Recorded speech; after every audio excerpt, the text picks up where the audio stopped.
అన్ని నామినేషన్లు ఎలా వేయగలిగారు మీరు? ఎలా యాక్సెప్ట్ కాగలిగినాయి? నేను వ్యక్తిగతంగా ఎవరిని విమర్శించడం లేదు, కానీ వాస్తవాల పరిశీలించాల్సిన సమయం వచ్చింది. ఏదేమైనా కూడా పెద్దరికంగా ఎలక్షన్ కమిషన్ వ్యవహరించాలి, న్యాయమూర్తిగా ఎలక్షన్ కమిషనర్ ఉండాలి, నిర్ణయాలు అందరికీ ఆమోదయోగ్యంగా న్యాయం వైపు ఉండాలి. శబాస్ ఎలక్షన్ కమిషనర్ చక్కగా నిర్వర్తిస్తున్నాడని చెప్పి చరిత్ర గుర్తుంచుకునేలా ఉండాలి. సెలవు.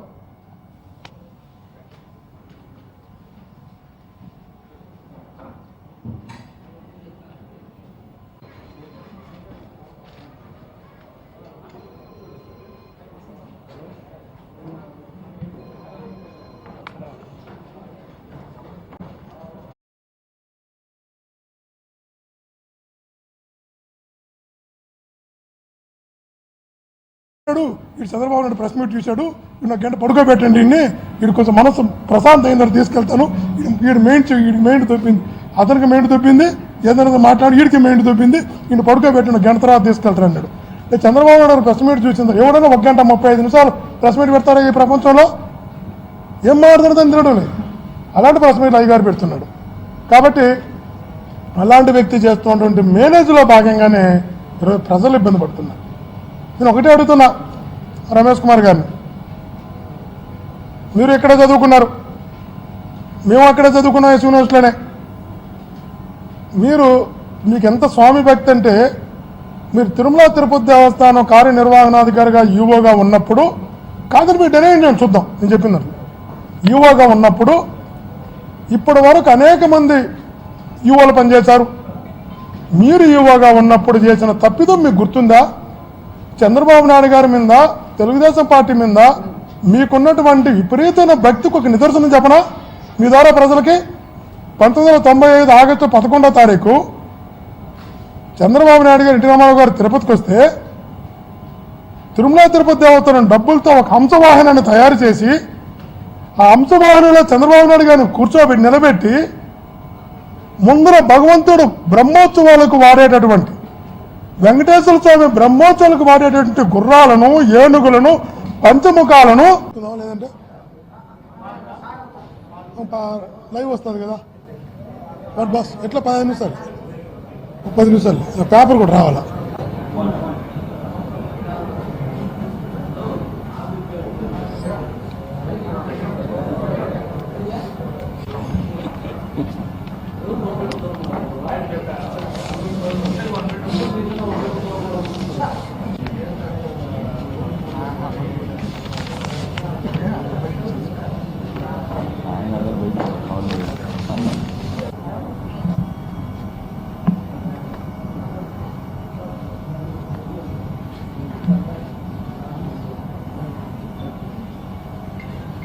మొదలు ఓకే అంటే నాదంతా 2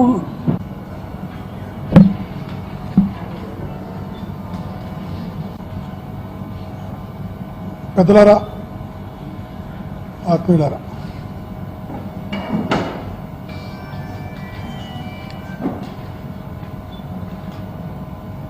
కొన్ని తప్పనిసరి పరిస్థితుల్లో ప్రజలకు కూడా కొన్ని విషయాలు చెప్పడం కోసం ఈరోజు పాత్రికేయుల సమావేశాన్ని ఏర్పాటు చేయడం జరిగింది. నిన్నటి నుంచి జరుగుతున్నటువంటి పరిణామాలు ప్రజలు జాగ్రత్తగా గమనించిన తర్వాత ఒక అభిప్రాయానికి అయితే ప్రజలు వస్తున్నారు, చంద్రబాబు నాయుడు గారు పవర్ పోయినా కూడా ఇంకా ప్రజలను వేధిస్తున్నాడు అని, ప్రజలను ఇబ్బంది పెడుతున్నాడు అని, పల్లెలు ప్రశాంతంగా లేకుండా చేస్తున్నాడు ఈరోజు కూడా ప్రజలు భావిస్తున్నారు. చంద్రబాబు నాయుడు గారికి రాష్ట్ర ప్రజల మీద చాలా కోపం ఉంది. మీరు ఎలా ప్రశాంతంగా ఉంటారని నేను చూస్తా. మిమ్మల్ని ప్రశాంతంగా ఉండడం కోసం ఏమి చేయగలనో నాకున్నటువంటి తెలివితేటల్ని, కుట్రలను, కుతంత్రాలను, వ్యవస్థలను మేనేజ్ చేసేటటువంటి శక్తులంతా కూడా దారబోస్తా నేను సైతం అంటూ చంద్రబాబు నాయుడు గారు చేస్తున్నటువంటి ప్రయత్నాలు, ఆ శ్రమ చూసిన తర్వాత ఈ రాష్ట్ర ప్రజలు అనుకుంటున్నారు, అయ్యా మహానుభావ, నీ పరిపాలన వద్దు, నువ్వొద్దు అని మేము తీర్పిచ్చినా కూడా నువ్వు ఇంకా ఎందుకు మమ్మల్ని వేధిస్తావు అని. మీరు చెప్పండి ఆత్మీయులారా, ఒకసారి నామినేషన్లు అయిపోయి, స్క్రూటినీ అయిపోయి, విత్డ్రాల్స్ అయిపోయి, 4 ఏళ్ళ ఎలక్షన్ జరుగుతుండగా ఎన్నికలు ఆపి 2 నెలల పాటు ఎలక్షన్ ఉండవంటే పల్లెలు ప్రశాంతంగా ఉండగలవా? వీటి తగ్గగలదా? ఆ వేడి రాజుకోదా? ఎన్నికలు జరిగిపోతే ఒక వ్యక్తికి వెళ్తాడు, ఒక వ్యక్తి ఓడతాడు, ఓడిన వ్యక్తి ఇంటికి వెళ్తాడు, గెలిచిన వ్యక్తి పరిపాలన చేస్తాడు, పల్లె ప్రశాంతంగా ఉంటుంది. ఆ ప్రశాంతం ఉండడానికి నేను ఇష్టపడలేదు. 2 నెలల పాటు ఆ పల్లెల్లో కొట్టుకొని చచ్చిపోండని, మనశాంతి లేకుండా గడపండని చంద్రబాబు నాయుడు చేస్తున్న ప్రయత్నాలు చూసిన తర్వాత ఈ రాష్ట్ర ప్రజలు సిగ్గుతో తలదించుకుంటున్నారు. చంద్రబాబు నాయుడు గారు లాంటి వ్యక్తిని 14 సంవత్సరాలు మేము ఎలా ముఖ్యమంత్రిగా చూడగలిగాము. నిన్న ఒక పాత్రికా సమావేశం ఏర్పాటు చేశారు. అప్పుడు నేను చెప్పిన మా ఫ్రెండ్కి, నువ్వు ధైర్యం ఉందా చూడగలవా అని చెప్పి అడిగా. కానీ నాకు ధైర్యం ఉంది అని. ఇద్దరం కూర్చున్నాం, తెగించి కూర్చున్నాం. ఎవరైనా చంద్రబాబు నాయుడు కస్టమర్ చూడాల్సిందే అని. ఏం మాత్రం ఇందామని 1 గంట 35 నిమిషాలు ప్రెస్ మీట్. ఈ ప్రపంచంలో 2 పీరియడ్ల క్లాస్ 1 గంట 35 నిమిషాలు ప్రెస్ మీట్ పెట్టాడు. నువ్వు స్టార్ట్ చేసావు, ఎన్నికల కమిషన్ అన్నావు, స్థానిక సంస్థలు ఎన్నికలు అన్నావు, వాడు ఆగల. ఆ నుంచి ఎక్కడికి పోయాడు? అమరావతి పోయాడు. ఆ నుంచి రాజధానికి వెళ్ళారు, రాజధాని సింగపూర్ పోయాడు, దావోసి పోయాడు, కెనడాకి వెళ్ళాడు, ట్రంప్కి వచ్చాడు, ట్రంప్ నుంచి మళ్ళా దిగాడు, కిందికి దిగి సింగపూర్కి వచ్చాడు, మళ్ళా సింగపూర్ నుంచి ఢిల్లీకి వచ్చాడు, ఢిల్లీ నుంచి మళ్ళా అమరావతిలో ల్యాండ్ అయ్యాడు. అమరావతిలో ల్యాండ్ అంటే నువ్వు సబ్జెక్ట్ ఆడ ప్రారంభించినావు? అయ్యా చంద్రబాబు నాయుడు గారు, మీరు సబ్జెక్ట్ ప్రారంభించిందేమో ఎలక్షన్ కమిషన్ అని. ట్రంప్కి వెళ్ళి, ఢిల్లీకి వెళ్ళి, అమెరికాకి వెళ్ళి, లండన్కి వచ్చి, లండన్ స్థానిక సంస్థలకు పోయాడు, ఆ నుంచి దుబాయ్లో పోయాడు, ఆ నుంచి మళ్ళా ఇండియాకి వచ్చి అమరావతికి వచ్చాడు. ఇవంతా 1.5 గంట చెప్పాడు స్టోరీ. చెప్పిన తర్వాత ఒక తమాషా అంశం జరిగింది. నా ఫ్రెండ్ చెప్పా, వద్దురా బాబు అంటే నాకు ధైర్యం ఉంది అన్నాడు. సో మాకంటే అసెంబ్లీలో చూసి అలవాటు కాబట్టి ఆయన స్పీచ్లు మా మైండ్ స్ట్రాంగ్గా తట్టుకోగలిగినాం. వాడు వచ్చాడు, ఈ లోపల ఒకడు వచ్చి ఒక ఏదో ప్రోగ్రామ్ ఉంది, ఒరే పొలానా ప్రోగ్రామ్ ఉందంటే ఇంకా వాళ్ళ తమాషా నమ్ముతావు, 20 ఎగిస్తాను అక్కడికి పొర బయట అన్నాడు. వాడు అన్నాడు, ఇటు చంద్రబాబు నాయుడు ప్రెస్ మీట్ చూశాడు, 1 గంట పడుకోబెట్టండి ఇన్ని, వీడు కొంచెం మనసు ప్రశాంత అయిందని తీసుకెళ్తాను, వీడు మెయిన్ తొప్పింది, అతనికి మెయిన్ తొప్పింది, ఏదైనా మాట్లాడి వీడికి మెయిన్ తొప్పింది, వీడిని పడుకోబెట్టిన 1 గంట తర్వాత తీసుకెళ్తారు అన్నాడు. చంద్రబాబు నాయుడు ప్రెస్ మీట్ చూసింది, ఎవరైనా 1 గంట 35 నిమిషాలు ప్రెస్ మీట్ పెడతారా ఈ ప్రపంచంలో? ఏం మాట్లాడుతుందని తినడం. అలాంటి ప్రెస్ మీట్లు అధికారి పెడుతున్నాడు. కాబట్టి అలాంటి వ్యక్తి చేస్తున్నటువంటి మేనేజ్లో భాగంగానే ఈరోజు ప్రజలు ఇబ్బంది పడుతున్నారు. నేను ఒకటే అడుగుతున్నా రమేష్ కుమార్ గారిని, మీరు ఎక్కడ చదువుకున్నారు? మేము అక్కడే చదువుకున్నాం, యూనివర్సిటీలోనే. మీకు ఎంత స్వామి భక్తి అంటే, మీరు తిరుమల తిరుపతి దేవస్థానం కార్యనిర్వహణాధికారిగా యూఓగా ఉన్నప్పుడు, కాదని మీరు డెనైన్ చేయండి చూద్దాం, నేను చెప్పినట్టు యూఓగా ఉన్నప్పుడు ఇప్పటి వరకు అనేక మంది యూఓలు పనిచేశారు. మీరు యూఓగా ఉన్నప్పుడు చేసిన తప్పిదం మీకు గుర్తుందా? చంద్రబాబు నాయుడు గారి మీద, తెలుగుదేశం పార్టీ మీద మీకున్నటువంటి విపరీతమైన భక్తికి ఒక నిదర్శనం చెప్పనా మీ ద్వారా ప్రజలకి? 1995 ఆగస్టు 11వ తారీఖు చంద్రబాబు నాయుడు గారు, ఎన్టీ రామారావు గారు తిరుపతికి వస్తే, తిరుమల తిరుపతి దేవతలను డబ్బులతో ఒక హంసవాహనాన్ని తయారు చేసి, ఆ హంసవాహనంలో చంద్రబాబు నాయుడు గారిని కూర్చోబెట్టి నిలబెట్టి, ముందర భగవంతుడు బ్రహ్మోత్సవాలకు వాడేటటువంటి, వెంకటేశ్వర స్వామి బ్రహ్మోత్సవాలకు వాడేటటువంటి గుర్రాలను, ఏనుగులను, పంచముఖాలను చంద్రబాబు నాయుడు గారు వాహనం ముందు పెట్టి 3 కిలోమీటర్లు ఇదే పక్కన విష్ణుప్రియ హోటల్ దగ్గర నుంచి అలిపిరి ద్వారా యూనివర్సిటీ స్టేడియం వరకు భగవంతుడు బ్రహ్మోత్సవాలకు వాడేటటువంటి ఏనుగులను, గుర్రాలను, మళ్ళా చెప్తున్నా పంచముఖాలను, అర్చకులను, మంగళ వాయిద్యాలను, దేవుడు బ్రహ్మోత్సవాలు అందరినీ కూడా ఒక మనిషికి పెట్టి ఊరేగింపు 3 కిలోమీటర్లు చేసిన మాట వాస్తవం కాదా? ఏ యువ అయినా ధైర్యంగా చేయగలుగుతాడా? ఇది తప్పు కాదా? అంతగా భగవంతుడికి వాడేటటువంటి ఎలిఫెంట్స్, గుర్రాలను కూడా నువ్వు సాగు వ్యక్తి ఒక పార్టీ నాయకుల కోసం వాడగలిగావంటే నీకున్న భక్తికి ఇది నిదర్శనం కాదా? కాదని చెప్పండి. ఇప్పుడు ఆధారాలతో పాటు మీకు అతను హంసవాహనాన్ని తయారు చేశాడు వాళ్ళ కోసం టీటీడీ డబ్బులతో. ఇంకోటి అడుగుతాను, చెప్పొచ్చో చెప్పకూడదు నాకు తెలియదు.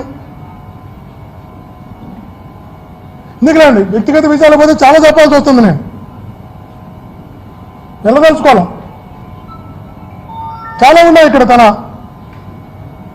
కానీ అందుకే భగవంతుడికి చాలా కోపం వచ్చింది. వెంకటేశ్వర స్వామి ప్రపంచంలో గొప్ప దేవుడు. ఆయన కోపం వచ్చి నీకు అంతగా నువ్వు చేసినా కూడా 3 నెలల్లో నేను ఎత్తి అనిమల్ హస్బెండరీ కాడ వేసాడు. ఆయన ఇంకా ఇక్కడి నుంచి ఎత్తేసాడు. నేను ఈవోగా నువ్వు పనికిరావు అని. భగవంతుడు తీసుకున్న నిర్ణయం అది. నీకు అంత బలమైన సపోర్ట్ చంద్రబాబు నాయుడు గారు లాంటి నీ యొక్క గురువు ముఖ్యమంత్రిగా ఉన్నా కూడా నువ్వు ట్రాన్స్ఫర్ కాగలేవంటే వెంకటేశ్వర స్వామితో పెట్టుకుంటే ఎలా ఉంటుందో అదొక నిదర్శనం. నేను ఒకటే అడుగుతున్నా, ఎప్పుడు పవర్ వితౌట్ రెస్పాన్సిబిలిటీ ఉండకూడదు. రెస్పాన్సిబిలిటీ కోసం పవర్ ఉండాలా. నాకు జ్యుడిషియల్ పవర్స్ ఉన్నాయనుకోకూడదు. జ్యుడిషియల్ పవర్ చాలా మందికి ఉంటాయి, క్యాబినెట్ హోదా చాలా మందికి ఉంటుంది. క్యాబినెట్ హోదా ఉన్న వ్యక్తి అంతా కూడా క్యారెక్టర్ లేకపోతే అతను క్యాబినెట్ హోదా ఉన్నా ఒకటే లేకపోయినా ఒకటే. న్యాయమూర్తిగా నీకు పదవి వచ్చుండొచ్చు, న్యాయమూర్తి స్థాయిలో నీకు అధికారం ఇచ్చుండొచ్చు. మీకు ఇచ్చినటువంటి అధికారం న్యాయమూర్తిలాగానే ఉండాలా, వ్యవహరించాలా. రెస్పాన్సిబిలిటీ కోసం అధికారం ఇస్తారు తప్ప వేరే ఉద్దేశం దేవుడు. ఎలక్షన్ కమిషన్ అన్నది ఒక వ్యవస్థే తప్ప ఒక వ్యక్తి కాదు. అధికారం వ్యవస్థకు ఉంటుందే తప్ప అధికారికి ఒక వ్యక్తికి ఉండదు.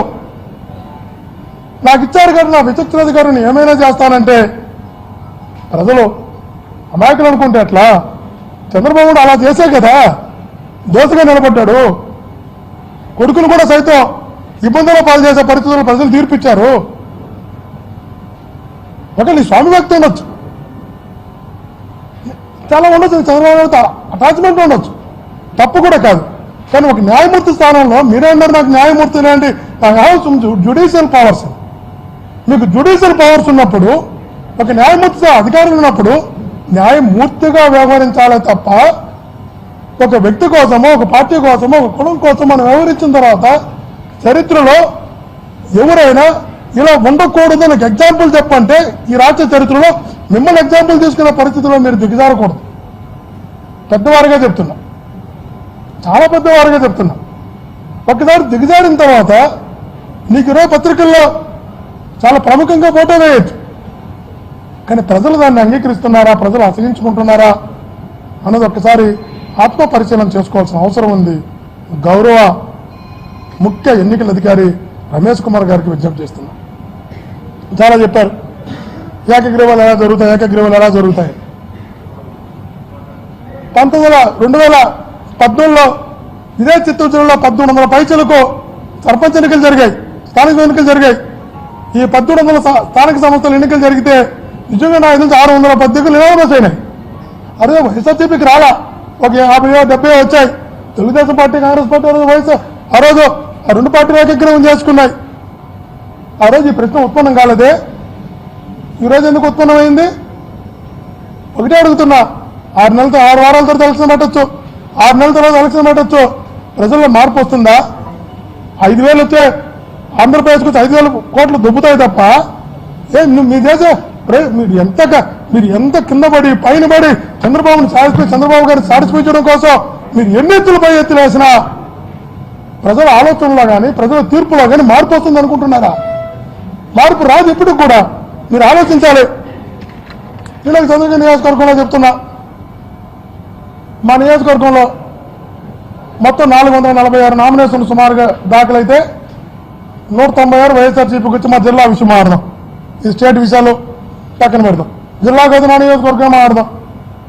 196 నామినేషన్లో వైఎస్ఆర్సీపీ అయితే 208 నామినేషన్లు టీడీపీ వేసింది, జనసేన 5 వేసింది, సిపిఐ 3 వేసింది, బీజేపీ ఇండిపెండెంట్ 446 నామినేషన్లు వేశారు. దౌర్జన్యాలు దోపిడీలు జరిగితే 446 నామినేషన్లు పడతాయా అని అడుగుతున్నా. వైఎస్ఆర్సీపీ కన్నా 12 నామినేషన్లు ఎక్కువ టీడీపీ వాళ్ళు వేశారు. ఎలా సాధ్యమవుతుంది? ఏకగ్రీవం అయ్యాయంటే నేను కారణం కూడా చెప్తున్నా. పల్లెల్లో ఒక్కసారి నేను ఏదో చెప్తాను, చంద్రగిరి నియోజకవర్గంలో నేను శాసనసభ్యుడిగా పోటీ చేసినప్పుడు 322 పోలింగ్ బూతులు నాకు ఉన్నాయి. 322 పోలింగ్ బూతుల్లో 90% పోలింగ్ బూతులు పైగా నాకు మెజార్టీ వచ్చింది. మా పార్టీకి మెజార్టీ వచ్చింది, మా నాయకుడికి మెజార్టీ వచ్చింది, మా నాయకుడు నాయకత్వానికి మెజార్టీ వచ్చింది. 322 పోలింగ్ బూతుల్లో మాకు మెజార్టీ వచ్చిన తర్వాత 90% పై పోలింగ్ బూతుల్లో ఎన్నికలు జరిగిన అలాగే ఉంటాయి. రిజల్ట్స్ 90% అట్లాగే ఉంటాయి. ఈ పరిస్థితుల్లో అప్పుడు మేము ఉత్తమ హామీలే ఇచ్చాం, మేము అన్ని అమలు చేశారు మా నాయకుడు. అన్ని మా నాయకుడు అమలు చేసిన తర్వాత రిజల్ట్స్ ఎలా ఉంటాయి? ఇంకా మెరుగ్గా ఉంటాయి. చెప్పండి, కొన్ని మేము చేసుకుని రాష్ట్ర ప్రజలే ప్రతి ఇంటికి అమ్మఒడి కావచ్చు, విద్యాదీవెన కావచ్చు, వసతి దీవెన, జగనన్న వసతి దీవెన కావచ్చు, వాహన మిత్ర కావచ్చు, ఇంటింటికి ఇల్లు లేని ప్రతి ఒక్కరికి ఇల్లు కావచ్చు, అనేక రకాల 34 సంక్షేమ పథకాలు ఇప్పటికీ అమలు చేశాం మేము. ఏదో ఒక రకంగా ఏదో ఒక స్కీమ్లో ప్రతి ఇంటికి కూడా లబ్ధి చేకూర్చున్నటువంటి పరిస్థితి ఏర్పడింది. ప్రతి ఇల్లు కూడా ఈ 8 నెలల్లో జగన్మోహన్ నాయకత్వంలో లబ్ధి పొందిన తర్వాత మరింత ప్రజల పాజిటివ్గా మా వైపు ఉంటారు. ఉన్నప్పుడు ఏకీకరణగా ఏమవుతాయి? ఈ పరిస్థితుల్లో తెలుగుదేశం పార్టీ ఒక అండర్స్టాండింగ్ వచ్చింది, ఒక పెద్ద మనుషుల ఒప్పందానికి వచ్చింది. నేను చెప్తున్నా, విద్యార్థి నుంచి నాయకుడిగా వచ్చిన వాడిని, నేను ఎప్పుడు కూడా దాడులు చేసో, దౌర్జన్యాలు చేసో, లాక్కునో రాజకీయాలు చేస్తే దోషగా నిలబడతాను ప్రజల దగ్గర తెలిసిన విద్యత కలిగిన వాడిని. నా వయసు రీత్యా నేను చాలా కాలం రాజకీయాలు చేయాలనుకున్నప్పుడు నేను దోషగా చేతులు కట్టుకుని ప్రజల ముందు ప్రజలను ఇబ్బంది పెట్టి రాజకీయాలు చేయాలనుకోను. నా ఎన్నికల్లో నేను శాసనసభ్యుడిగా పోటీ చేయడం నా గ్రామంలో కేవలం 64% పోలింగ్ జరిగింది. పోలింగ్ బూత్ లో పోలింగ్ జరగల, టెక్నికల్ పేపర్ సెటిల్ అయిపోయారు. నేను రిగ్గింగ్ చేసుకోవాలంటే 90% రిగ్గింగ్ చేసుకొని ఉంటా. అందులో 21% నా గ్రామంలో తెలుగుదేశం పార్టీకి ఓట్లు పడినాయి. నేను పుట్టిన నా గ్రామంలో ఓటు వేయించకూడదు అనుకుంటే తెలుగుదేశం పార్టీ ఓట్లు వేయగలరా? పోలింగ్ శాతం తగ్గగలదా? నేను అనేది అనుకున్నా. గెలుపు అన్నది గౌరవంగా ఉండాలి తప్ప దౌర్జన్యంతో వచ్చి గెలుపు కాదు అని. నా గ్రామంలో నా ఎన్నికల్లోనే నేను పాటించిన వాడిని ఈ ఎన్నికల్లో దౌర్జన్యాలు చేసో, దాడులు చేసో చేయాల ఆలోచన కూడా నాకు రాదు.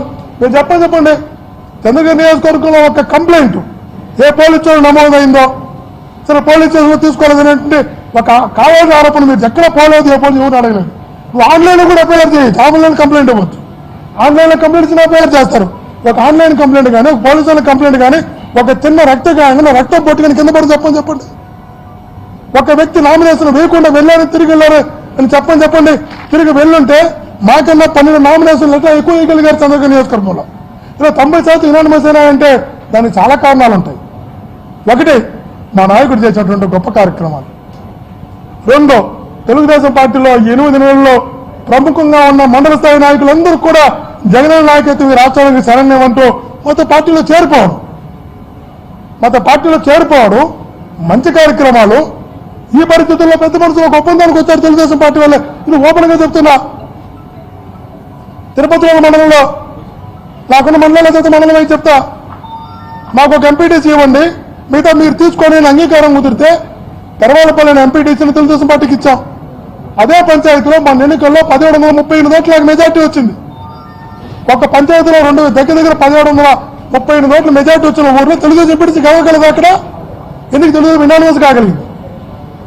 రామచంద్రాపురం మండలంలో రామాపురం అనే దాంట్లో తెలుగుదేశం పార్టీతో జెడ్పీటీసీగా పోటీ చేసిన వ్యక్తి వాళ్ళ తమ్ముడు టీడీపీ ఎంపీటీసీగా ఆ గ్రామంలో పోటీ చేస్తే నా తమ్ముడికి ఎంపీటీ సీట్ ఇవ్వు, మేము ఎట్లా గెలవలేమో జెడ్పీటీసీగా అన్ని విత్డ్రా చేసుకుంటాం, నా తమ్ముడికి సీట్ ఇస్తే చాలంటే ఎందుకు ఎన్నికలు పల్లెల్లో ప్రశాంతంగా ఉండాలి ప్రజలు పోనీలు అని చెప్పి 1600 ఓట్ల మెజార్టీ వైఎస్ఆర్ కాంగ్రెస్ పార్టీకి రామాపురం పంచాయతీలో ఒక 1600 ఓట్లు మాకు మెజార్టీ వచ్చిన గ్రామంలో తెలుగుదేశం పార్టీకి యునానిమస్ గా ఎంపీటీసీ ఇస్తే మీతన్ని మాకు ఏకీకృతమైనాయి. పాకాల మండలంలో 2 ఎంపీటీసీలు మాకు ఇవ్వండి, మీతన్ని మీరు తీసుకోండి అంటే తెలుగుదేశం పార్టీ బీఫామ్ ఇచ్చిన వాళ్ళు ఇది ఎంపీటీసీలు ఏకీకృతం కాగలిగారు. తెలుగుదేశం పార్టీలో ఎందుకు ఏకీకృతం కాగలిగారు? వాళ్ళే చెప్పారు, మేము నిలబడినా గెలవలేమో, ప్రజలు మమ్మల్ని యాక్సెప్ట్ చేయరు, ప్రజలు యాక్సెప్ట్ చేయని పరిస్థితుల్లో నిలబడి అనవసరంగా పల్లెలు డిస్టర్బ్ చేయడం కన్నా మాకేదో ప్రాతినిధ్యం ఉంటుంది ఇవ్వండి అన్నట్టు మేము కూడా కోరుకున్నాం. పూర్తిగా అపోజిషన్ లేకపోతే మా ఎంపీడీపీలో మా జెడ్పీడీసీలో కూడా బాధ్యత రాహిత్యం అవుతుందేమో, విచ్చలవిడతనం అవుతుందేమో. అలా రాకూడదంటే ప్రశ్నించేవాడు ఎవడో ఒకడు ఉండాలా, అది వాళ్ళకే ఇద్దామని చెప్పి 2 సీట్లు వాళ్ళకి ఇచ్చి వాళ్ళ రిక్వెస్ట్ మీద వాళ్ళకి ఇచ్చి మిగతా యునానిమస్ చేసుకోవడం జరిగింది. అరే మేము యునానిమస్ ఇవ్వకపోతే మా పంచాయతీల్లో మాకు మెజార్టీ వచ్చిన పంచాయతీల్లో మీ వ్యక్తి యునానిమస్ ఎలా చేయగలిగారు? ఏకగ్రహం ఎలా చేయగలిగారు? మీ పార్టీ అభ్యర్థులకు పోటీ చేసి మీ పార్టీ అభ్యర్థులుగా బీఫామ్ తీసుకుని మళ్ళీ ఎలా యునానిమస్ కాగలిగారు? అదే ఎర్రవరపల్లి మండలంలో మీ మండల పార్టీ అధ్యక్షుడు టీడీపీ మండల పార్టీ అధ్యక్షుడు నాకొక్కడికి ఎంపీటీసీ ఇవ్వండి సార్లు పోటీ చేసి అన్ని పోతాయి మాకు ఎంపీటీసీ ఇవ్వండి మీతో మొత్తం మీరు తీసుకోండి బాగా అటు వదిలేండి వాడికి ఒక ఎంపీటీసీ యునానిమస్ చేసుకుని చెప్పి ఒక ఎంపీటీసీ అతనికి ఇచ్చాం. మీ మండల పార్టీ అధ్యక్షుడు ఈరోజు ఎంపీటీసీకి ఏకీకరణ మాట వాస్తవం కదా? చిన్నగుడికల మండలంలో ఒక్క 2 ఎంపీటీసీలు మాకు ఇవ్వండి, మిగతా మీకు ఇచ్చేస్తామంటే ఆ 2 ఎంపీటీసీలు చిన్నగుడికల మండలంలో టీడీపీ బీఫామ్ మీద నిలబడి వారికి శ్రావణవాసికి ఇచ్చి మిగతా మేము తీసుకున్న మాట వాస్తవమే. పెద్ద మనుషులు ఒప్పందాం, వాళ్ళే వచ్చారు మా దగ్గరికి. మేము కూడా కోరుకున్నాం పల్లెలు ప్రశాంతంగా ఉండాలి, పల్లెల్లో రచ్చొద్దు, ఈ డిస్టర్బెన్స్ వద్దు, ఎన్నికలు వద్దు, ఈ ఖర్చు వద్దు, ప్రభుత్వానికి ఈజీగా జరిగిపోయేటప్పుడని. అదే మేము దౌర్జన్యాలు చేస్తే తెలుగుదేశం పార్టీ నిలబడి వారు ఏకగ్రీవం కాగలుగుతారా? ఎన్ని కాగలుగుతారా? ఒక పెద్ద మనసుతో చేశాం, పెద్ద మనసు ఒప్పందం మేరకు చేశాం. అందులో మాకు 90%, 91% వైఎస్ఆర్సీపీకి వచ్చాయి, ఒక 4% టీడీపీకి ఇచ్చాం. మొత్తం 90% యునానిమస్ అయినాయి. ఒక పాజిటివ్ వాతావరణం జరిగిందని దాడులు జరిగితే ఏం జరిగిపోయిందంటే స్థానిక సంస్థల ఎన్నికలు అంటే పల్లెలు అంటే రచ్చబండ, రచ్చ అంటేనే చిన్న చిన్న రచ్చలు జరుగుతాయి. తెలియదా? తల్లున్న వారికి ఎవరికైనా ఆ మాత్రం తెలియదా? పల్లెల్లో రచ్చలు జరగకుండా గత చరిత్ర తీసుకుంటే స్వతంత్రం వచ్చిన తర్వాత ఎన్నికలు ఎక్కడ జరుగుంటాయా? చిన్న చిన్నవి జరుగుతాయి. అదే కారణం ఎలా అవుతుంది ఆలోచించాలి. ఒకటి చెప్తున్నాం, తప్పులు చేసి తప్పుడు దారులు ఎన్నుకొని దీర్ఘకాల రాజకీయాలు చేయాలనేటువంటి పరిస్థితుల్లో మేము లేవు. ప్రజాస్వామ్యయుతంగానే ఎన్నికలకు వెళ్ళాం, ప్రజాస్వామ్యయుతంగా ఒక ఒప్పందం మేరకు చేశాం. కొన్ని దగ్గర మీరు పోటీ చేయలేదు. మాకు తిట్టాలని పంచాయతీ ఉంది. తెలుగుదేశం పార్టీ నామినేషన్లో ఇండిపెండెంట్లు వేశారు, జనసేన వేస్తున్నారు, బీఎస్పీ వేస్తున్నారు, చివరికి బీజేపీ వేస్తున్నారు. మీరు నామినేషన్ కూడా 3-4 దగ్గరలా మీరు ఎంత తిరిగినా వీలు పల్లా ఎవరు వేయకపోతే అర్థం ఉంది. నామినేషన్లు బాగా పడినాయి. ఇక్కడ చెప్తున్నా, మీరు 200 పైసలకు మీరైతే 170, 180 నామినేషన్లు మేము వేసాం. అన్ని నామినేషన్లు ఎలా వేయగలిగారు మీరు? ఇలా యాక్సెప్ట్ కాగలిగినాయి. నేను వ్యక్తిగత ఎవరిని విమర్శించడం లేదు, కానీ వాస్తవాల పరిశీలించాల్సిన సమయం వచ్చింది.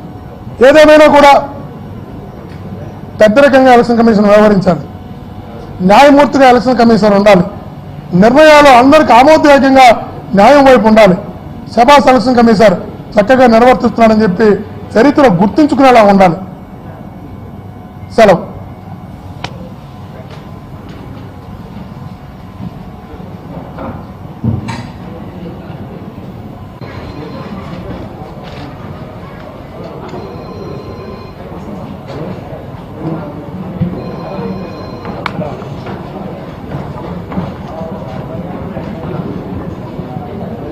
లేదంటే లైవ్ వస్తుంది కదా బస్ ఎట్లా 15 నిమిషాలు 10 నిమిషాలు పేపర్ కూడా రావాలా?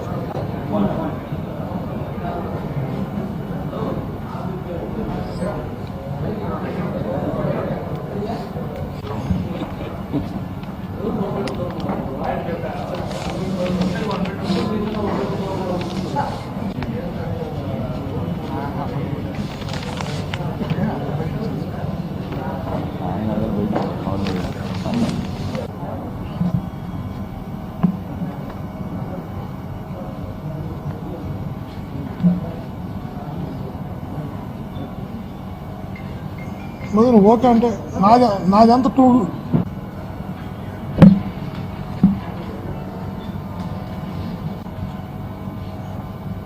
పెద్దలారా, ఆత్మీయులారా,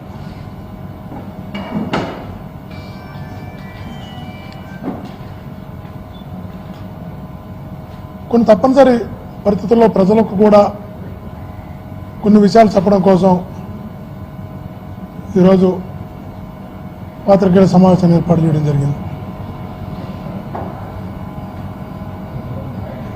నిన్నటి నుంచి జరుగుతున్నటువంటి పరిణామాలు ప్రజలు జాగ్రత్తగా గమనించిన తర్వాత ఒక అభిప్రాయానికి అయితే ప్రజలు వస్తున్నారు, చంద్రబాబు నాయుడు గారు పవర్ పోయినా కూడా ఇంకా ప్రజలను వేధిస్తున్నాడు అని,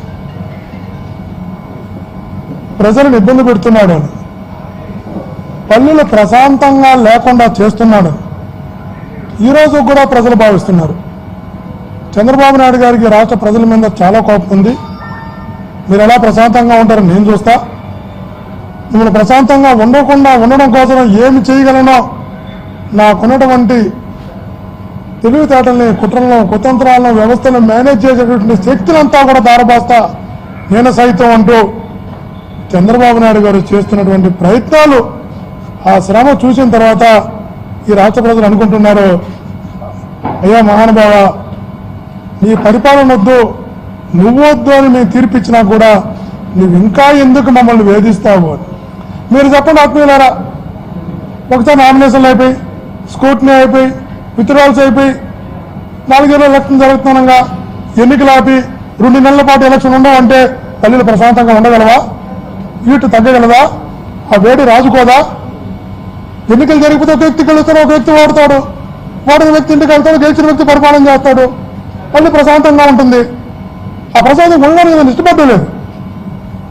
2 నెలల పాటు ఆ పల్లెల్లో కొట్టుకొని చచ్చిపోండని, మనశాంతి రాకుండా గడపండని చంద్రబాబు నాయుడు చేస్తున్న ప్రయత్నాలు చూసిన తర్వాత ఈ రాష్ట్ర ప్రజలు సిగ్గుతో తలదించుకుంటున్నారు. చంద్రబాబు నాయుడు గారు లాంటి వ్యక్తిని 14 సంవత్సరాలు మేము ఎలా ముఖ్యమంత్రిగా చూడగలిగేవారు. నిన్న ఒక పాత్రికా సమావేశం ఏర్పాటు చేశారు. అబ్బో, నేను చెప్పిన మా ఫ్రెండ్కి, నువ్వు ధైర్యం ఉందా చూడగలవా అని చెప్పి అడిగా. నాకు ధైర్యం ఉంది అన్నాడు. ఇద్దరం కూర్చున్నాం, తెగించి కూర్చున్నాం. ఎవరైనా చంద్రబాబు నాయుడు కస్టమర్ చూడాల్సిందే అని. ఏం మాత్రం ఇందామని 1 గంట 35 నిమిషాలు ప్రెస్ మీట్. ఈ ప్రపంచంలో 2 పీరియడ్ల క్లాస్ 1 గంట 35 నిమిషాలు ప్రెస్ మీట్ పెట్టాడు. నువ్వు స్టార్ట్ చేసావు, ఎన్నికల కమిషన్ అన్నావు, స్థానిక సంస్థలు ఎన్నికలు అన్నావు, వాడు ఆగలా. ఆ నుంచి ఎక్కడికి పోయాడు? అమరావతి పోయాడు. ఆ నుంచి రాజధానికి వెళ్ళారు, రాజధాని సింగపూర్ పోయాడు, దావోసి పోయాడు, కెనడాకి వెళ్ళాడు, ట్రంప్కి వచ్చాడు, ట్రంప్ నుంచి మళ్ళా దిగాడు, కిందికి దిగి సింగపూర్కి వచ్చాడు, మళ్ళీ సింగపూర్ నుంచి ఢిల్లీకి వచ్చాడు, ఢిల్లీ నుంచి మళ్ళా అమరావతిలో ల్యాండ్ అయ్యాడు.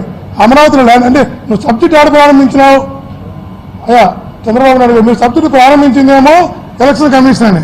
ట్రంప్కి వెళ్ళి, ఢిల్లీకి వెళ్ళి, అమెరికాకి వెళ్ళి, లండన్కి వచ్చి, లండన్ స్థానిక సంస్థలకు పోయాడు, ఆ నుంచి దుబాయ్లో పోయాడు, ఆ నుంచి మళ్ళా ఇండియాకి వచ్చి అమరావతికి వచ్చాడు. ఇవంతా 1.5 గంట చెప్పాడు స్టోరీ. చెప్పిన తర్వాత ఒక తమాషా అంశం జరిగింది. నా ఫ్రెండ్ చెప్పా, వద్దురా బాబు అంటే నాకు ధైర్యం ఉంది అన్నాడు. సో మాకంటే అసెంబ్లీలో చూసి అలవాటు కాబట్టి ఆయన స్పీచ్ను మా మైండ్ స్ట్రాంగ్గా తట్టుకోగలిగినాం. వాడు వచ్చాడు, ఈ లోపల ఒకడు వచ్చి ఒక ఏదో ప్రోగ్రామ్ ఉంది, మరో పలానా ప్రోగ్రామ్ ఉందంటే ఇంకా వాళ్ళ తమాషా అంశావు. 20 ఎగిస్తాను అక్కడికి పొర బయట అన్నాడు. వాడు అన్నాడు, ఇటు చంద్రబాబు నాయుడు ప్రెస్ మీట్ చూశాడు, 1 గంట పడుకోబెట్టండి ఇన్ని, వీడు కొంచెం మనసు ప్రశాంతం అయిన తీసుకెళ్తాను, వీడు మెయిన్ తొప్పింది, అతనికి మెయిన్ తొప్పింది, ఏదైనా మాట్లాడి వీడికి మెయిన్ తొప్పింది, వీడిని పడుకోబెట్టిన గంట తర్వాత తీసుకెళ్తారు అన్నాడు. చంద్రబాబు నాయుడు ప్రెస్ మీట్ చూసింది, ఎవరైనా 1 గంట 35 నిమిషాలు ప్రెస్ మీట్ పెడతారా ఈ ప్రపంచంలో? ఏం మాట్లాడుతుందని తినడం లేదు. అలాంటి ప్రెస్ మీట్ అధికారి పెడుతున్నాడు. కాబట్టి అలాంటి వ్యక్తి చేస్తున్నటువంటి మేనేజ్లో భాగంగానే ఈరోజు ప్రజలు ఇబ్బంది పడుతున్నారు. నేను ఒకటే అడుగుతున్నా రమేష్ కుమార్ గారిని, మీరు ఎక్కడ చదువుకున్నారు? మేము అక్కడే చదువుకున్నాం, యూనివర్సిటీలోనే. మీకు ఎంత స్వామి భక్తి అంటే, మీరు తిరుమల తిరుపతి దేవస్థానం కార్యనిర్వహణాధికారిగా యూఓగా ఉన్నప్పుడు, కాదని మీరు డెనే నేను చూద్దాం, నేను చెప్పినట్లు యూఓగా ఉన్నప్పుడు ఇప్పటి వరకు అనేక మంది యూఓలు పనిచేశారు. మీరు యూఓగా ఉన్నప్పుడు చేసిన తప్పిదం మీకు గుర్తుందా?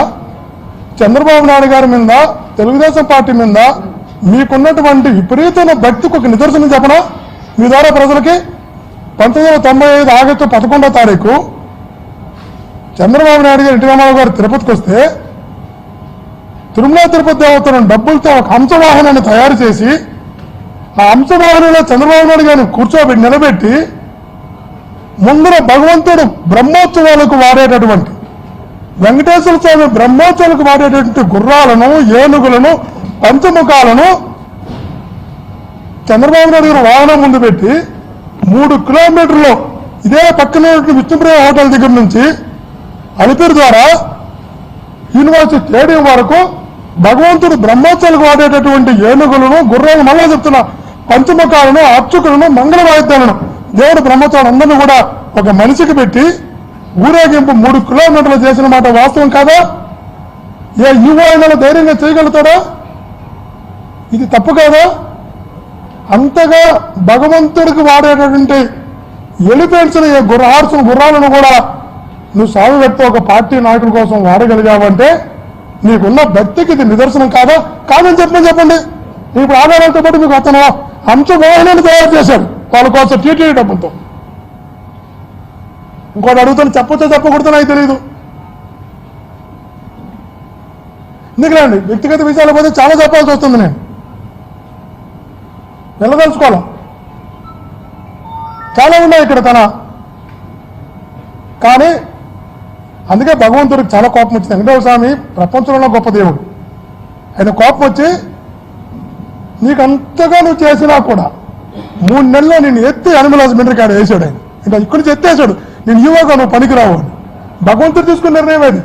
నీకు అంత బలమైన సపోర్ట్ చంద్రబాబు నాయుడు గారు లాంటి నీ యొక్క గురువు ముఖ్యమంత్రిగా ఉన్నా కూడా నువ్వు ట్రాన్స్ఫర్ కాగలేవంటే వెంకటేశ్వర స్వామితో పెట్టుకుంటే ఎలా ఉంటుందో అదొక నిదర్శనం. నేను ఒకటే అడుగుతున్నా, ఎప్పుడు పవర్ వితౌట్ రెస్పాన్సిబిలిటీ ఉండకూడదు. రెస్పాన్సిబిలిటీ కోసం పవర్ ఉండాలా. నాకు జ్యుడిషియల్ పవర్స్ ఉన్నాయనుకోకూడదు. జ్యుడిషియల్ పవర్ చాలా మందికి ఉంటాయి, క్యాబినెట్ హోదా చాలా మందికి ఉంటుంది. క్యాబినెట్ హోదా ఉన్న వ్యక్తి అంతా కూడా క్యారెక్టర్ లేకపోతే అతను క్యాబినెట్ హోదా ఉన్నా ఒకటే లేకపోయినా ఒకటే.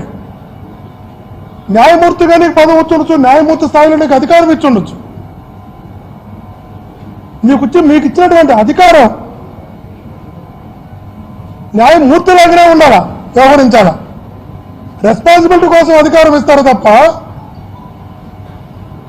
వేరే ఉద్దేశం దేవుడు.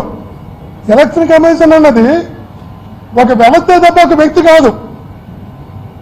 అధికారం వ్యవస్థకు ఉంటుందే తప్ప అధికారం ఒక వ్యక్తికి ఉండదు. నాకు ఇచ్చారు కదా నా విచక్షణ అధికారిని ఏమైనా చేస్తానంటే ప్రజలు అమాయకులు అనుకుంటే అట్లా. చంద్రబాబు అలా చేసే కదా దోసగా నిలబడ్డాడు.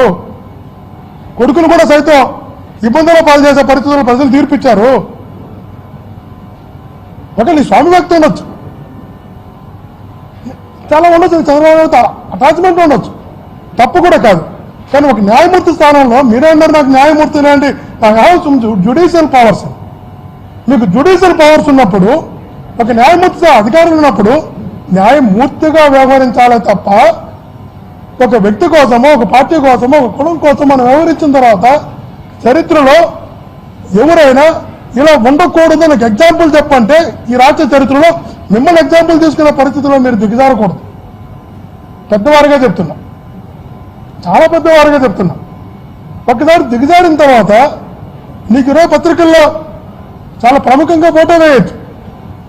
కానీ ప్రజలు దాన్ని అంగీకరిస్తున్నారా, ప్రజలు అసహించుకుంటున్నారా అన్నది ఒక్కసారి ఆత్మ పరిశీలన చేసుకోవాల్సిన అవసరం ఉంది. గౌరవ ముఖ్య ఎన్నికల అధికారి రమేష్ కుమార్ గారికి విజ్ఞప్తి చేస్తున్నా. చాలా చెప్పారు ఏకగ్రీవాలు ఎలా జరుగుతాయి, ఏకగ్రీవాలు ఎలా జరుగుతాయి.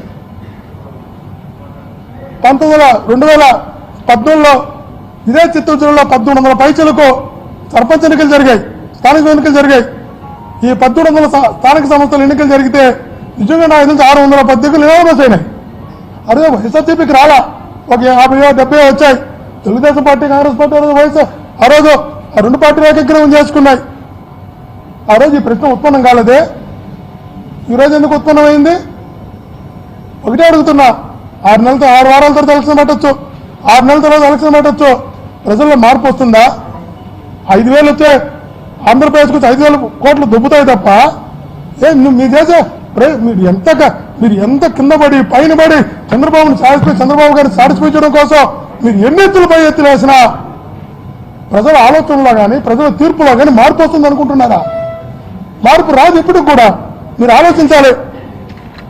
నేను చంద్రగిరి నియోజకవర్గంలో చెప్తున్నా, మా నియోజకవర్గంలో మొత్తం 446 నామినేషన్లు సుమారుగా దాఖలైతే 196 వైఎస్ఆర్సీపీకి వచ్చి మా జిల్లా విషయం మాట్లాడదాం.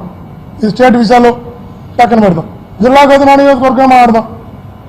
196 నామినేషన్లో వైఎస్ఆర్సీపీ అయితే 208 నామినేషన్లు టీడీపీ వేసింది, జనసేన 5 వేసింది, సిపిఐ 3 వేసింది, బీఎస్పీ, బీజేపీ, ఇండిపెండెంట్ 446 నామినేషన్లు వేశారు.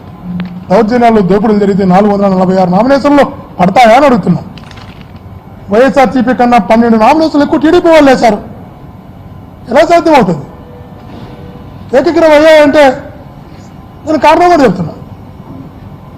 పల్లెల్లో ఒక్కసారి నేను ఏదో చెప్తాను, చంద్రగిరి నియోజకవర్గంలో నేను శాసనసభ్యుడిగా పోటీ చేసినప్పుడు 322 పోలింగ్ బూతులు నాకు ఉన్నాయి. 322 పోలింగ్ బూతుల్లో 90% పోలింగ్ బూతులు పైగా నాకు మెజార్టీ వచ్చింది. మా పార్టీకి మెజార్టీ వచ్చింది, మా నాయకుడికి మెజార్టీ వచ్చింది, మా నాయకత్వానికి మెజార్టీ వచ్చింది. 322 పోలింగ్ బూతుల్లో మాకు మెజార్టీ వచ్చిన తర్వాత 90% 90% పైకి పోలింగ్ బూతుల్లో ఎన్నికలు జరిగి అలాగే ఉంటాయి రిజల్ట్స్. 90% రిజల్ట్స్ అట్లాగే ఉంటాయి.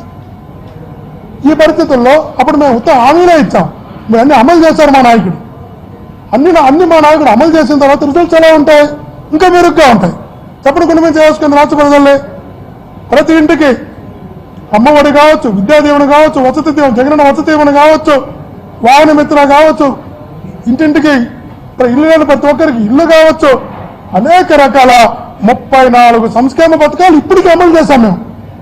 ఏదో ఒక రకంగా ఏదో ఒక స్కీమ్లో ప్రతి ఇంటికి కూడా లబ్ధి చేకూర్చున్నటువంటి పరిస్థితి ఏర్పడింది. ప్రతి ఇల్లు కూడా ఈ 8 నెలల్లో జగన్మోహన్ నాయకత్వంలో లబ్ధి పొందిన తర్వాత మరింత ప్రజల పాజిటివ్గా మా వైపు ఉంటారు. ఉన్నప్పుడు ఏకగ్రీవంగా ఏమవుతాయి? ఈ పరిస్థితుల్లో తెలుగుదేశం పార్టీ ఒక అండర్స్టాండింగ్ వచ్చింది, ఒక పెద్ద మనుషుల ఒప్పందానికి వచ్చింది.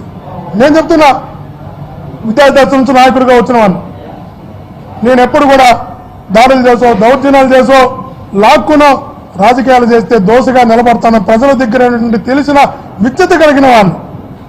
నా వయసు రీత్యా నేను చాలా కాలం రాజకీయాలు చేయాలనుకున్నప్పుడు నేను దోషగా చేతులు కట్టుకుని ప్రజల ముందు ప్రజలను ఇబ్బంది పెట్టి రాజకీయాలు చేయాలనుకోను. నేను నా ఎన్నికల్లో నేను శాసనసభ్యుడిగా పోటీ చేయడం, నా గ్రామంలో కేవలం 64% పోలింగ్ జరిగింది. పోలింగ్ బూత్ లో పోలింగ్ జరగల, రకరకాల ప్రజలు సెటిల్ అయిపోయారు.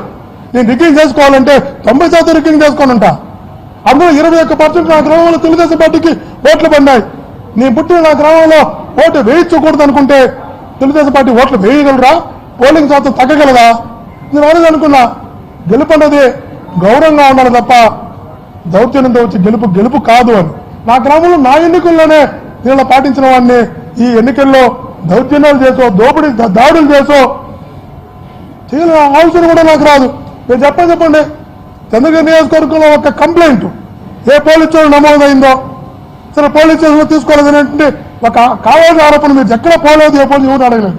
నువ్వు ఆన్లైన్లో కూడా ఎఫ్ఐఆర్ చేయొచ్చు, ఆన్లైన్ కంప్లైంట్ ఇవ్వచ్చు. ఆన్లైన్లో కంప్లైంట్ ఇచ్చిన ఎఫ్ఐఆర్ చేస్తారు. ఒక ఆన్లైన్ కంప్లైంట్ కానీ, ఒక పోలీసు వాళ్ళ కంప్లైంట్ కానీ, ఒక చిన్న రక్తం పొట్టు కానీ కింద పడి చెప్పండి. ఒక వ్యక్తి నామినేషన్ వేయకుండా వెళ్ళారు, తిరిగి వెళ్ళారు అని చెప్పండి. తిరిగి వెళ్ళుంటే మాకన్నా 12 నామినేషన్లు ఎట్లా ఎక్కువ వేయగలిగారు చంద్రగిరి నియోజకవర్గంలో? ఇలా 90% యునానిమస్ అయినాయంటే దానికి చాలా కారణాలు ఉంటాయి. ఒకటి, మా నాయకుడు చేసినటువంటి గొప్ప కార్యక్రమాలు. 2, తెలుగుదేశం పార్టీలో 8 నెలల్లో ప్రముఖంగా ఉన్న మండల స్థాయి నాయకులందరూ కూడా జగన్ నాయకత్వం ఈ రాష్ట్రానికి శరణ్యమంటూ మొత్తం పార్టీలో చేరిపోవడం మంచి కార్యక్రమాలు. ఈ పరిస్థితుల్లో పెద్ద మనుషులు ఒక ఒప్పందానికి వచ్చారు తెలుగుదేశం పార్టీ వల్లే. ఇది ఓపెన్ గా చెప్తున్నా. తిరుపతి మండలంలో నాకున్న మండలంలో చేత మండలం అయితే చెప్తా, మాకు ఒక ఎంపీటీసీ ఇవ్వండి, మిగతా మీరు తీసుకొని అంగీకారం కుదిరితే తెరవాలపల్లిని ఎంపీటీసీని తెలుగుదేశం పార్టీకి ఇచ్చాం. అదే పంచాయతీలో మన ఎన్నికల్లో 1738 ఓట్ల మెజార్టీ వచ్చింది. ఒక పంచాయతీలో దగ్గర 1738 ఓట్ల మెజార్టీ వచ్చిన ఊర్లో తెలుగుదేశం ఎంపీటీసీ కాగలదు. అక్కడ ఎందుకు తెలుగుదేశం యునానిమస్ కాగలిగింది? రామచంద్రాపురం మండలంలో రామాపురం అనే దాంట్లో తెలుగుదేశం పార్టీతో జెడ్పీటీసీగా పోటీ చేసిన వ్యక్తి వాళ్ళ తమ్ముడు టీడీపీ ఎంపీటీసీగా ఆ గ్రామంలో పోటీ చేస్తే, నా తమ్ముడికి ఎంపీటీసీ సీట్ ఇవ్వు, మేము ఎట్లా గెలవలేమో జెడ్పీటీసీగా అన్ని విత్డ్రా చేసుకుంటాం, నా తమ్ముడికి సీట్ ఇస్తే చాలంటే ఎన్నికలు పల్లెల్లో ప్రశాంతంగా ఉండాలి ప్రజలు పోనీలు అని చెప్పి 1600 ఓట్ల మెజార్టీ వైఎస్ఆర్ కాంగ్రెస్ పార్టీకి రామాపురం పంచాయతీలో ఒక 1600 ఓట్లు మాకు మెజార్టీ వచ్చిన గ్రామంలో తెలుగుదేశం పార్టీకి యునానిమస్ గా ఎంపీటీసీ ఇస్తే మీతన్ని మాకు ఏకగ్రీవమైనాయి. పాకాల మండలంలో 2 ఎంపీటీసీలు మాకు ఇవ్వండి, మీతన్ని మీరు తీసుకోండి అంటే తెలుగుదేశం పార్టీ బీఫామ్ ఇచ్చిన వాళ్ళు ఇది ఎంపీటీసీలు ఏకగ్రీవం కాగలిగారు. తెలుగుదేశం పార్టీలో ఎందుకు ఏకగ్రీవం కాగలిగారు? వాళ్ళే చెప్పారు, మేము నిలబడిన గెలవలేమో, ప్రజలు మమ్మల్ని యాక్సెప్ట్ చేయరు. ప్రజలు యాక్సెప్ట్ చేయని పరిస్థితుల్లో నిలబడి అనవసరంగా పల్లెలు డిస్టర్బ్ చేయడం కన్నా మాకేదో ప్రాతినిధ్యం ఉంటుంది ఇవ్వండి అన్నప్పుడు మేము కూడా కోరుకున్నాం. పూర్తిగా అపోజిషన్ లేకపోతే మా ఎంపీడీపీలో మా జెడ్పీడీసీలో కూడా బాధ్యత రాహిత్యం అవుతుందేమో, విచ్చలవిడతనం అవుతుందేమో. అలా రాకూడదంటే ప్రశ్నించేవాడు ఎవడో ఒకడు ఉండాలా, అది వాళ్ళకే ఇద్దామని చెప్పి 2 సీట్లు వాళ్ళకి ఇచ్చి వాళ్ళ రిక్వెస్ట్ మీద వాళ్ళకి ఇచ్చి మిగతా యునానిమస్ చేసుకోవడం జరిగింది. అరే మేము యునానిమస్ ఇవ్వకపోతే మా పంచాయతీల్లో మాకు మెజార్టీ వచ్చిన పంచాయతీల్లో మీ వ్యక్తి యునానిమస్ ఎలా కాగలిగారు? ఏకగ్రీవం ఎలా కాగలిగారు? మీ పార్టీ అభ్యర్థులకు పోటీ చేసి మీ పార్టీ అభ్యర్థులుగా బీఫామ్ తీసుకుని మళ్ళీ ఎలా యునానిమస్ కాగలిగారు? అదే 20 రూపాయల మండలంలో మీ మండల పార్టీ అధ్యక్షుడు, టీడీపీ మండల పార్టీ అధ్యక్షుడు నాకొక్కడికి ఎంపీటీసీ ఇవ్వండి చాలు, పోటీ చేసి అన్ని పోతాయి మాకు, ఒక ఎంపీటీసీ ఇవ్వండి, మీతో మొత్తం మీరు తీసుకోండి, బాగుంది అటు వదిలేండి వాడికి ఒక ఎంపీటీ దినాలమని చేసుకుని చెప్పి ఒక ఎంపీటీసీ అతనికి ఇచ్చాం. మీ మండల పార్టీ అధ్యక్షుడు ఈరోజు ఎంపీటీసీకి ఏకీకరణ మాట వాస్తవం కదా? చెన్నగుడికల మండలంలో ఒక్క 2 ఎంపీటీసీలు మాకు ఇవ్వండి, మిగతా మీకు ఇచ్చేస్తామంటే ఆ 2 ఎంపీటీసీలు చెన్నగుడికల మండలంలో టీడీపీ బీఫామ్ మీద నిలబడ్డ వారికి దినాలమాసికి ఇచ్చి మిగతా మేము తీసుకున్న మాట వాస్తవమే. పెద్ద మనుషులు ఒప్పుకుందాం. వాళ్ళే వచ్చారు మా దగ్గరికి, మేము కూడా కోరుకున్నాం. పల్లెలు ప్రశాంతంగా ఉండాలి, పల్లెల్లో రచ్చొద్దు, ఈ డిస్టర్బెన్స్ వద్దు, ఎన్నికలు వద్దు, ఈ ఖర్చు వద్దు ప్రభుత్వానికి ఈజీగా జరిగిపోయేటప్పుడని. అదే మీరు దౌర్జన్యాలు చేస్తే తెలుగుదేశం పార్టీ నిలబడ్డ వారు ఏకగ్రీవం కాగలుగుతారా? ఎన్ని కాగలుగుతారా? ఒక పెద్ద మనసుతో చేశాం, పెద్ద మనసు ఒప్పందం మేరకు చేశాం. అందులో మాకు 90%, 91% వైఎస్ఆర్సీపీకి వచ్చాయి, ఒక 4% టీడీపీకి ఇచ్చాం. మొత్తం 90% యునానిమస్ అయినాయి. ఒక పాజిటివ్ వాతావరణం జరిగిందని దాడులు జరిగిపోయి జరిగిపోయిందంటే స్థానిక సంస్థల ఎన్నికలు అంటే పల్లెలు అంటే రచ్చబండ, రచ్చ అంటేనే చిన్న చిన్న రచ్చలు జరుగుతాయి. తెలియదా? తల్లున్న వారికి ఎవరికైనా ఆ మాత్రం తెలియదా? పల్లెల్లో రచ్చలు జరగకుండా గత చరిత్ర తీసుకుంటే స్వతంత్రం వచ్చిన తర్వాత ఎన్నికలు ఎక్కడ జరుగుంటాయా? చిన్న చిన్నవి జరుగుతాయి. అదే కారణం ఎలా అవుతుంది? ఆలోచించాలి. ఒకటి చెప్తున్నాం, తప్పులు చేసి తప్పుడు దారులు ఎన్నుకొని దీర్ఘకాల రాజకీయాలు చేయాలనేటువంటి పరిస్థితుల్లో మేము లేవు. ప్రజాస్వామ్యయుతంగానే ఎన్నికలకు వెళ్ళాం, ప్రజాస్వామ్యయుతంగా ఒక ఒప్పందం మేరకు చేశాం. కొన్ని దగ్గర మీరు పోటీ చేయలేదు. మాకు తిట్టాలూరు పంచాయతీ ఉంది, తెలుగుదేశం పార్టీ నామినేషన్లో ఇండిపెండెంట్లు వేశారు, జనసేన వేస్తున్నారు, బీఎస్పీ వేస్తున్నారు, చివరికి బీజేపీ వేస్తున్నారు. మీరు నామినేషన్ కూడా 3-4 దగ్గరలా మీరు ఎంత తిరిగినా వీలు పడలా. ఎవరు వేయకపోతే అర్థం ఉంది. నామినేషన్లు బాగా పడినాయి. ఇక్కడ చెప్తున్నా, మీరు 200 పైసలకు మీరైతే 170, 180 నామినేషన్లు మేము వేసాం. అన్ని నామినేషన్లు ఎలా వేయగలిగారు మీరు? ఇలా యాక్సెప్ట్ కాగలిగినాయి. నేను వ్యక్తిగత ఎవరు విమర్శించడం లేదు, కానీ వాస్తవాల పరిశీలించాల్సిన సమయం వచ్చింది. ఏదేమైనా కూడా పెద్దరికంగా ఎలక్షన్ కమిషన్ వ్యవహరించాలి, న్యాయమూర్తిగా ఎలక్షన్ కమిషన్ ఉండాలి, నిర్ణయాలు అందరికీ ఆమోదయోగ్యంగా న్యాయం వైపు ఉండాలి. శభాస్ ఎలక్షన్ కమిషనర్ చక్కగా నిర్వర్తిస్తున్నాడని చెప్పి చరిత్ర గుర్తుంచుకునేలా ఉండాలి. సెలవు.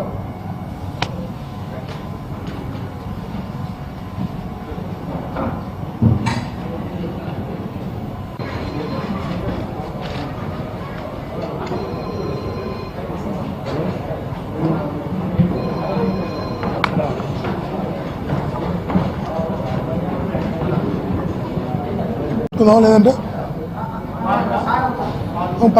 లైవ్ వస్తుంది కదా బస్, ఎట్లా 15 నిమిషాలు 10 నిమిషాలు పేపర్ కూడా రావాలా?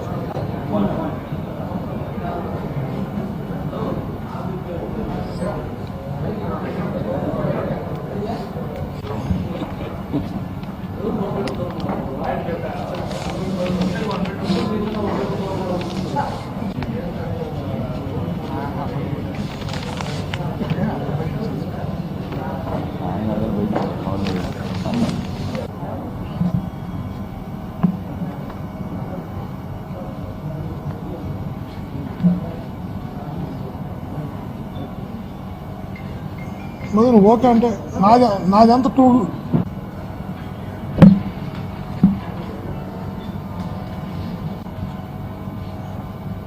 పెద్దలారా, ఆత్మీయులారా,